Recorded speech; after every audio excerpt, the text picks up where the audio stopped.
다음 우리 좀 할 말이 많으시다고 미리 또 엄포를 놓으셨던 우리 장단지 변호사님, 아니 변리사, 아니 세무사님.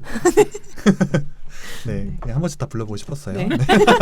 자, 세무사님한테 동업할 때 이런 부분 좀 세무적으로 주의했으면 좋겠다라고 하시는 부분 어떤 게 있을까요?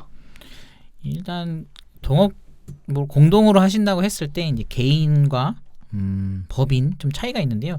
개인 같은 경우에는 아무래도 세무적으로는 좀 장점이 있어요. 아, 장점이 예, 있다. 왜냐하면은 공동 대표를 하시게 되면 차후에 손익이 발생했을 때, 네. 손익이 아니라 이익이죠. 이익이 발생했을 때 거기 따른 이제 세금을 부과할 때 애초에 그 손익 분배율을 결정하게 되는데 거기에 따라서 나눠 갖게 돼요. 그러면 어떻게 되냐면 단독 3천만 원이라는 단기 수익이 발생했을 때 네. 단독 사업자 같은 경우에는 이제 소득세율이 누진세율로 적용되다 보니까 뭐 1,200만 원까지 6%, 나머지 뭐 1,800만 원에 대해서는 15% 그 이게 부관이, 네. 반영되는 반면에 5대 5로 설정을 해놓으신 공동대표가 3천만 원 단기 수익이 발생하면 한 분에게 1,500, 또 다른 한 분에게 1,500 이렇게 나눠 가게 되고 이익이 잡히는 것이 네, 나눠서 그래서 뭐 A라는 분이 1,200까지 6%, 나머지 300에 대해서 15%.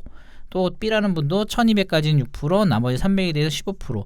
그러면 단독 사업자랑 비교를 해 본다면 이 공동 대표는 2,400만 원에 대해서는 6%가 적용되고 나머지 600에 대해서만 15%가 반영이 되는 거예요.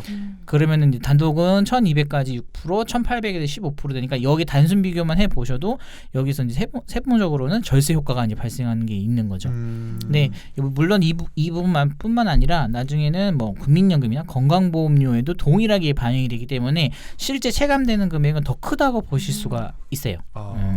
근데 이제 아무래도 장점으로 본다면 한 요 부분이 세무적으로는 장점이지만 단점으로 본다면 뭐 안 됐을 때는 크게 상관이 없어요. 뭐 안 됐을 때는 뭐 크게 나눠 가질 게 없으니까. 근데 이게 잘 됐을 경우에는 이제 아무래도 누가 더 기여를 했느냐 아니면 뭐 비용을 얼마큼 더 썼느냐 이 부분에 대해서 그럼 내가 실제 내가 더 가져가야 되는데 이것만큼 못 가져가느냐 이러면서 분쟁이 일어나고 결국에 제 사례에서는 거의 열에 한 8분은 다 이제 빠그러지는 헤어지는 게 있었죠.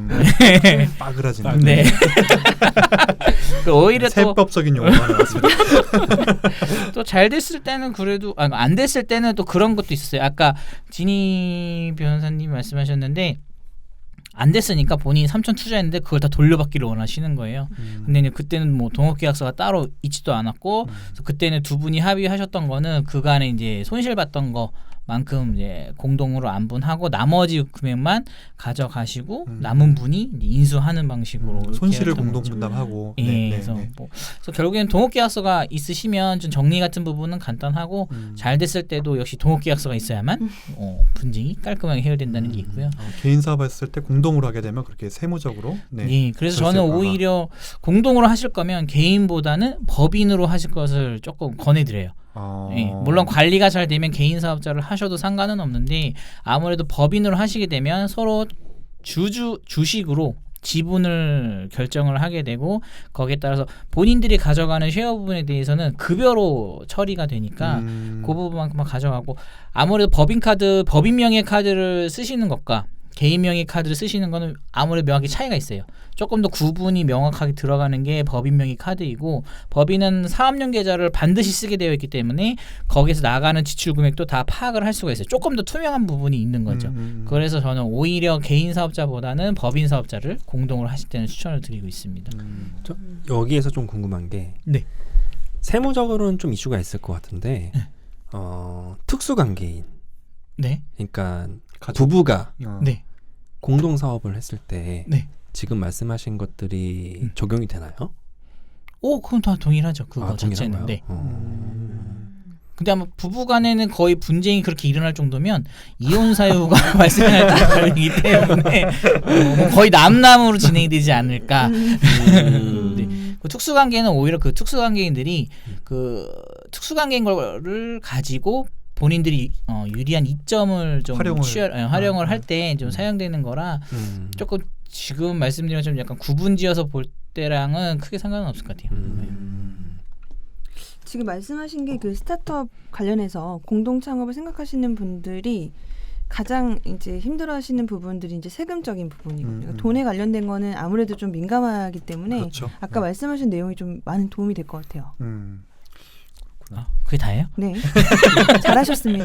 마지막에 포장해 주신 거 같아요. 이거 드러내주세요.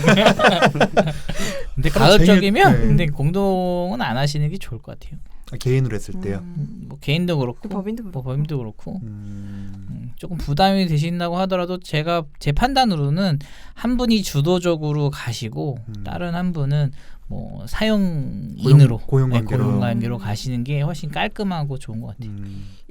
갑자기 생각이 난 건데 그 예를 들어서 이제 A와 B가 공동으로 하기로 했어요. 네. 하기로 하고 이제 법인을 설립하면서 A가 이제 대표이사가 된 거죠. 그러니까 네. 둘 다 공동 대표이사로도 이제 등기를 할 수 있는데 한 명만 등기 대표가 되고 이제 한 명은 그냥 이사나 이렇게 직원으로 된 거예요. 네. 근데 이분들이 겉에서 봤을 때는 대표는 A고 B는 직원이었던 거죠. 그래서 이제 월급도 주고 있었어요. A가 이제 B한테. 그 서로 이제 합의를 해서 네. 이제 그 계약서나 이런 거 없이 이렇게 구두로 이제 줄 테니까 이제 서로 이제 그 얘기를 한 거죠. 근데 나중에 이제 사이가 안 좋게 돼서 헤어지게 됐을 때 어떤 일이 벌어지냐면 이제 B가 이제 사이가 안 좋으니까 이제 어쨌든 B는 나갈 거고 네. 서로 정리를 어쨌든 어느 정도 할 텐데 B는 A한테 그 퇴직금을 받아야겠다는 거죠. 근데 사실은 둘이 동업 관계였잖아요. 그러니까 동업 관계였는데 어쨌든 근로나 이런 걸 줬으면 퇴직금에 대한 거는 형식적으로 줘야 되기 때문에 노동청에 신고를 하게 된 거죠. 오. 그 A의 입장이 된다면 엄청난 이게 배신감과 또 그러겠네요. 힘들겠죠. 그래서 근데 아무것도 동업이라는 걸 증명할 수 있는 건 없죠. 왜냐하면 따박따박 300만 원이든 500만 원이든 직원차 월급이 같잖아요. 그리고 이제 사대보험 신고도 하고 그렇게 됐으니까 본인들은 어떤 비용 처리 입장에서 같이 얘기를 해서 이렇게 나눴던 건데 역할을 나눴던 건데 나중에 이제 이분이 나가면서 난 직원이었으니까 그거는 이제 해야겠다. 퇴직금 받아야겠다. 그래서 이제 소송까지 가게 되고 이런 경우도 있어요. 그래서 그렇게 되면은 사실 답은 없어요. 딱 왜냐면 잘 모르는 판사님한테 가서 이제 받아야 되니까 입증하기가 되게 어렵죠. 그래서 이럴 서류는 다 고용관계로 되어 있어요. 그렇죠.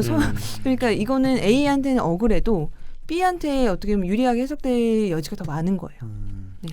되게 A가 엄청 나쁜 짓을 했든지 네. B가 나쁜 사람이든지 그런 케이스도 있으니까 이제 동업 관계를 증명하는 서류를 만들어 놓으시는 게 좋다는 거죠. 역시 동업계약서. 동업계약서. 지금 모든 건 다 동업계약서로 네, 지금 오늘의 귀결되고 기대. 있습니다. 근데 딴지 세무사님이 말씀하셨던 것 중에서 이제 가급적이면 그래도 공동보다는 그냥 단독을 하는 게 낫지 않겠냐라는 네. 말씀하셨는데 예를 들면 그렇다고 해서 그래도 같이 하자라고 했을 때 이제 고용 관계를 생각할 수 있잖아요. 방금 네. 우리 변호사님 말씀하신 것처럼. 근데 이제 A 입장에서는 부담스럽잖아요. 처음에 수익이 막 발생하는 그런 상황도 아닌데 고정적인 급여를 줘야 된다는 게 되게 큰 부담으로 다가올 것 같은데 그렇지 않나요? 그 처음 사업의 완전 초기 단계에서는 근데 급여를 안 주시면 되니까. 안 좋다나? 고용 관계라고 해도 네네네. 그러니까 개인 사업자나 뭐 법인 사업자나 뭐 동일하게 근로계약을 맺지 않은 상태에서는 아직까지는 뭔가 발생하는 게 없어요. 네. 뭐 급여를 반드시 줘야 되는 건 아니니까. 그러니까 그거는 차후에 급여를 줄 수 있을 때, 쉐어를 할 수 있을 때 오히려 인건비 신고를 하시면 되는 거죠.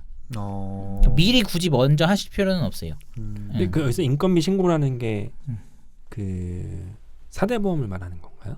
뭐 그렇죠. 아무래도 그거 자체는. 근데 실제로는 이제 두 분이서 친할 때 동업을 많이 시작하시기 때문에 그렇죠. 이렇게 해서 비용도 처리받고 뭐 이제 왜냐면 이제 임금 같은 경우에는 비용 처리가 되잖아요. 네. 그러다 보니까 이제 비용 처리도 받고 회사의 어떤 절세 방안으로 서로 합의를 한 부분인데 이 방안을 나중에 좀 어떻게 보면 악용을 하는 거죠. 그러네요. 네.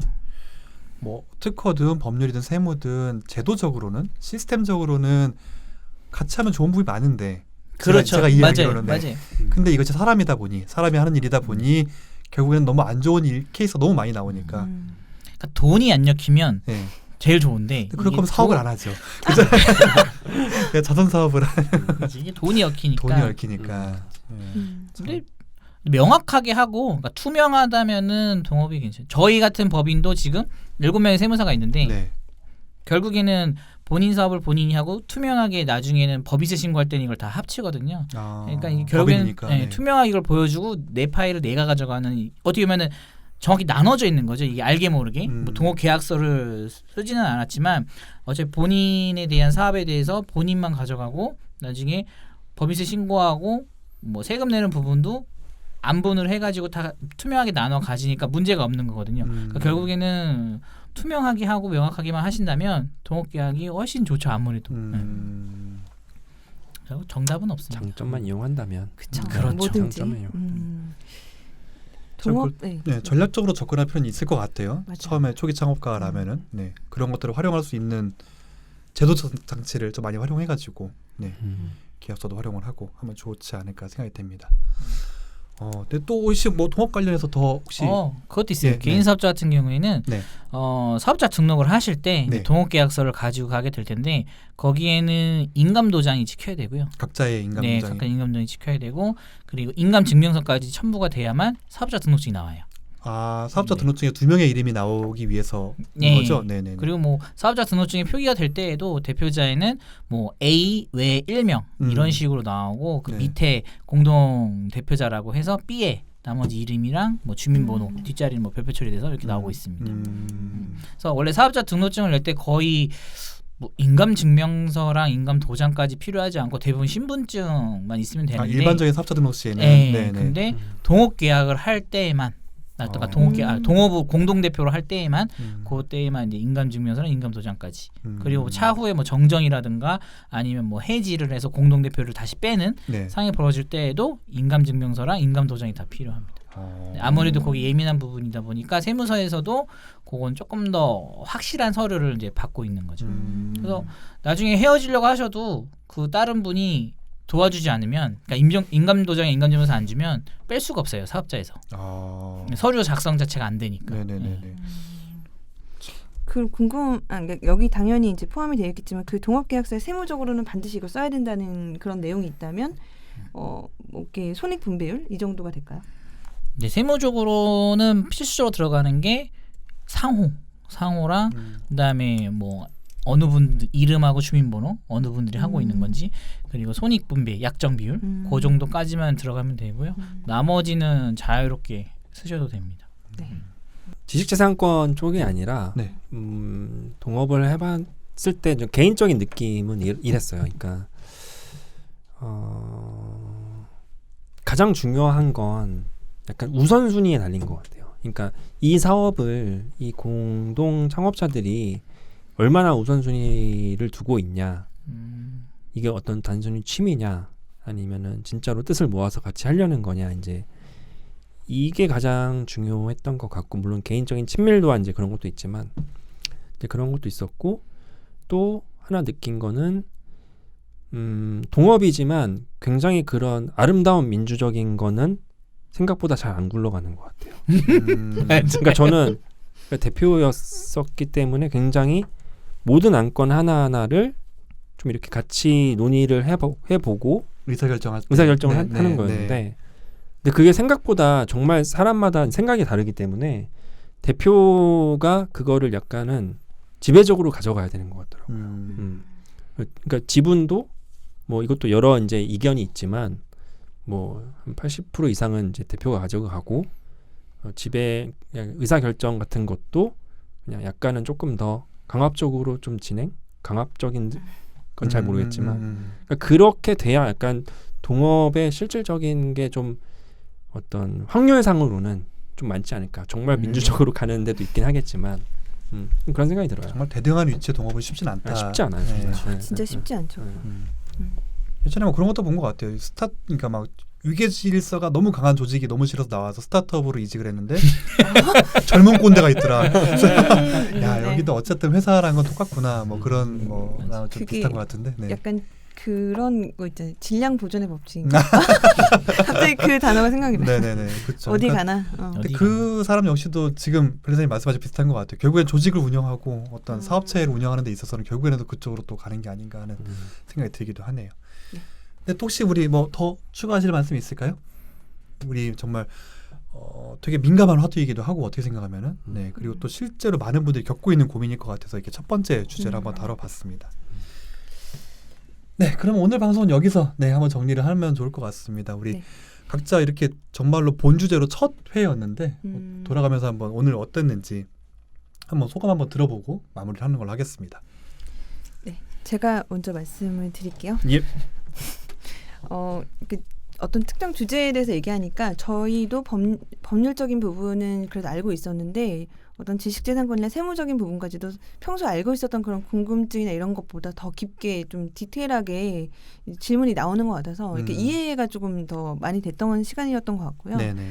이 동업이라는 게 되게 해야 되나 말아야 되나 이런 기로에 서신 분들이 그렇죠. 아마 많을 거예요. 맞죠. 예. 근데 정답은 없지만 동업을 하기 위해서는 어느 정도의 기준을 서로 비즈니스적으로 나눌 수 있는 관계가 아니라면 그분과는 동업을 하지 않는 게 가장 좋지 않은가. 그래서 저도 동업을 하려고 했다가 아주 이렇게 아름답게 이별을 한 이유 중에 하나가 돈을 못 벌었기 때문에요.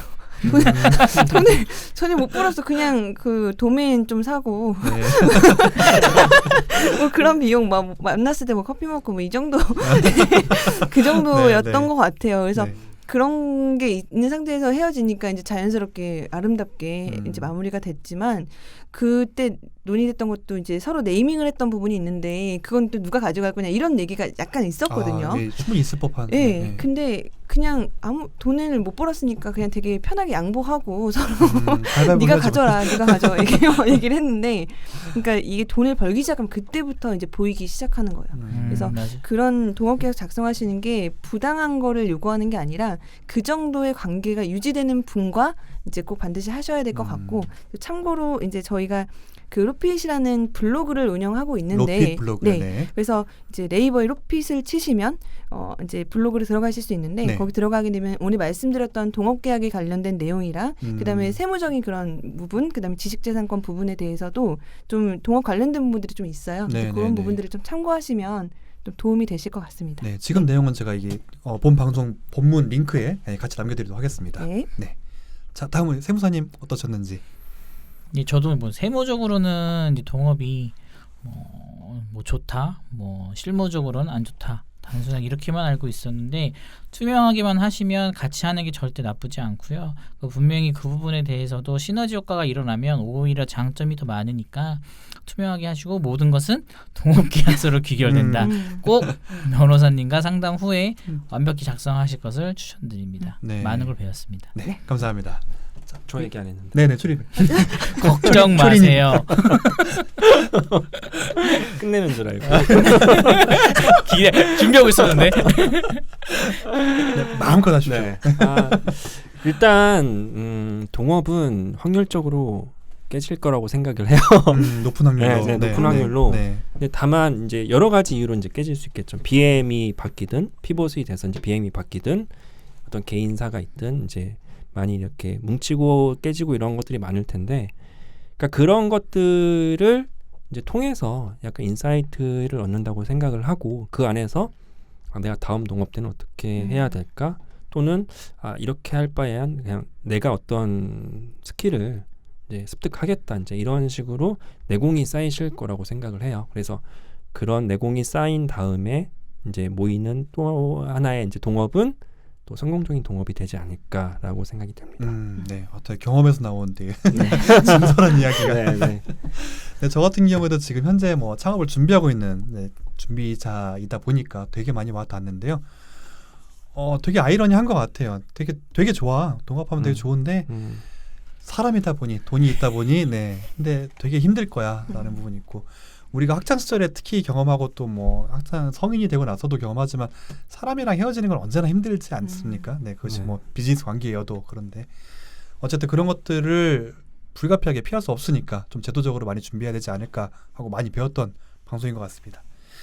네, 그러면 오늘 방송 여기서 마치도록 하겠습니다. 자, 새로운 스타트 하시는 모든 분들을 위해서 다음번에 더욱더 알찬 정보 준비해서 찾아뵙도록 하겠습니다. 스타트자 여기까지입니다. 감사합니다. 감사합니다. 감사합니다. 수고하셨습니다.